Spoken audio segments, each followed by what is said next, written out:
So let me show you how to adjust the brightness of the cover screen of your Galaxy Z Flip 8. So you unlock your phone on the cover screen, and then once you unlock the cover screen, you swipe down from the top right corner and you'll see your quick settings for the cover screen. And you should see your cover screen has its own brightness adjuster.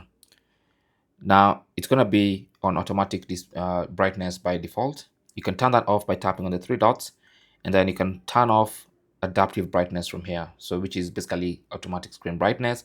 And then once you adjust the screen brightness, it's going to remain like that. But as long as you want automatic screen brightness, then even after you change the screen brightness, it's going to change back to adaptive, or what it thinks is the correct screen brightness based on your ambient surrounding light. But that is basically how to adjust the screen brightness, and that is independent of the inner display. So for the inner display, you adjust it separately. Thanks for watching and good luck.